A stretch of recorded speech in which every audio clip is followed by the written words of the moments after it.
വടകര മണ്ഡലത്തിൽ നിന്ന് അരുൺ പൂപ്പറമ്പ ചേരുന്നു. അരുൺ, വളരെ പ്രധാനപ്പെട്ടൊരു മണ്ഡലമാണ്. പ്രത്യേകിച്ചും കെ ശൈലജ വരുന്നു, അതുപോലെ തന്നെ നാടകീയമായി ഷാഫി പറമ്പിൽ വരുന്നു, കെ മുരളീധരൻ അവിടെ നിന്ന് മാറുന്നു.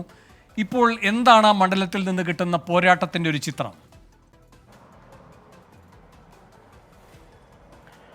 വേണു, അതിശക്തമായ ഒരു രാഷ്ട്രീയ പോരാട്ടമാണ് വടകരയിൽ നടക്കുന്നത്. അതായത് 1.5 പതിറ്റാണ്ട് കാലം കൈവശം വെച്ച മണ്ഡലം നിലനിർത്തുകയാണ് UDFന്റെ ലക്ഷ്യം. എന്നാൽ ശക്തമായ കമ്മ്യൂണിസ്റ്റ് പാരമ്പര്യമുള്ള അടിവേരുള്ള മണ്ഡലം ഏതു വിധേനയും തിരിച്ചു പിടിക്കുക എന്ന ലക്ഷ്യമാണ് LDFനെ സംബന്ധിച്ചിടത്തോളം ഉള്ളത്. വടകര മണ്ഡലത്തെ സംബന്ധിച്ച് നമുക്കറിയാം, ഒരു ഇടതു സ്വഭാവമുള്ള മണ്ഡലമാണ്. കണ്ണൂർ ജില്ലയിലെ തലശ്ശേരി, കൂത്തുപറമ്പ് ഉൾപ്പെടെ 7 മണ്ഡലങ്ങൾ, എല്ലാ മണ്ഡലങ്ങളും ഇടതു സ്വാധീന മണ്ഡലങ്ങളാണ്. കഴിഞ്ഞ നിയമസഭാ തെരഞ്ഞെടുപ്പിൽ വടകര നിയമസഭാ മണ്ഡലത്തിൽ ഒഴികെ മറ്റെല്ലാ മണ്ഡലങ്ങളിലും ഇടതു മുന്നേറ്റവും ഉണ്ടായിട്ടുണ്ട്. അത്തരത്തിൽ ഒരു ഇടതു പശ്ചാത്തലം എല്ലാ കാലത്തും ഈ വടകരയിൽ ഉണ്ടായിട്ടുണ്ട്. എന്നാൽ 2009 മുതൽ പല ഘടകങ്ങളാൽ ഇത് UDFന്റെ കയ്യിലായിരുന്നു. 2014-ലും 2019-ലും ഇതിൽ വലിയ മുന്നേറ്റം, വലിയ ഭൂരിപക്ഷത്തിലാണ് UDF ഈ മണ്ഡലം പിടിച്ചെടുത്തത്. ആ ഘട്ടത്തിലൊക്കെ നമുക്കറിയാം TP വധക്കേസ് ഉൾപ്പെടെ വലിയ ചർച്ചയായതാണ്. മറ്റ് പല ഘടകങ്ങൾ അതിൽ പ്രവർത്തിക്കുകയും ചെയ്തു.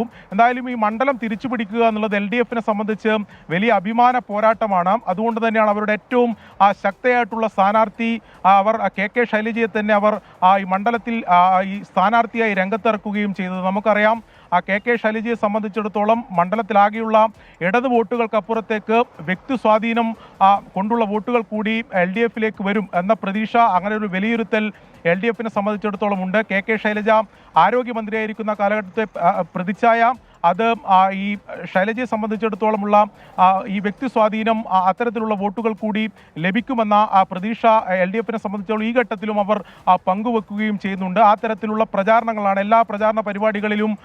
ഈ കോവിഡ് കാലത്തെ ഉൾപ്പെടെയുള്ള കാര്യങ്ങൾ, അന്നത്തെ പ്രവർത്തനങ്ങളെ സംബന്ധിച്ച് LDF വിശദമായി പ്രതികരിക്കുകയും സംസാരിക്കുകയൊക്കെ ചെയ്യുന്നുണ്ട് പൊതുപരിപാടികളിലെല്ലാം എന്നതാണ് ഏറ്റവും പ്രധാനപ്പെട്ട കാര്യം.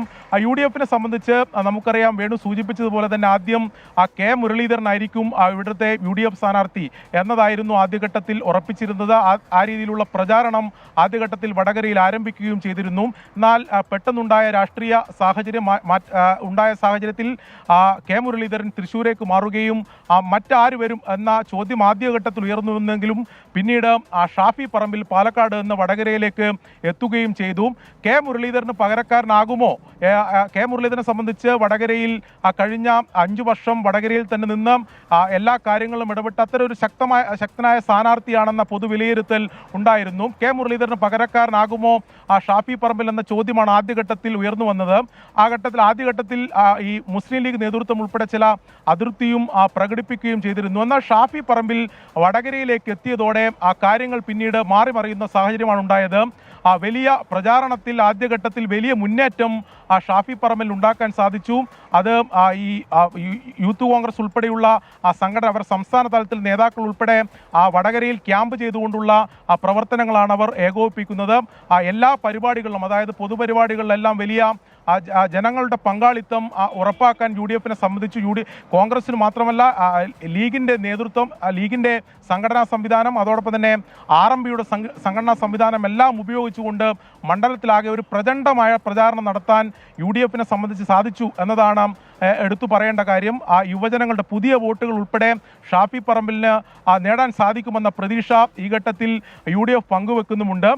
പ്രഫുൽ കൃഷിയാണ് BJPയുടെ സ്ഥാനാർത്ഥി. എന്നാൽ ഒരു വിജയത്തിലേക്ക് എത്താൻ സാധിക്കില്ലെങ്കിലും 1 ലക്ഷത്തോളം വോട്ടുകൾ പിടിക്കാൻ പറ്റുമെന്ന പ്രതീക്ഷ, അത്തരത്തിലുള്ള ലക്ഷ്യമാണ് NDA സംബന്ധിച്ചിടത്തോളം ഉള്ളത്. എന്തായാലും വാശിയേറിയ പോരാട്ടമാണ് വടകരയെ സംബന്ധിച്ചിടത്തോളം ഉള്ളത്. ഒരു പക്ക പൊളിറ്റിക്കൽ ഫൈറ്റ് എന്ന് നമുക്ക് വടകരയിലെ തെരഞ്ഞെടുപ്പ് പോരാട്ടത്തെ വിശേഷിപ്പിക്കാം. വേണു, ശരി. വടകരയിൽ നിന്നുള്ള വിവരങ്ങളാണ് അരുൺ പൂപ്പറമ്പ നൽകിയത്.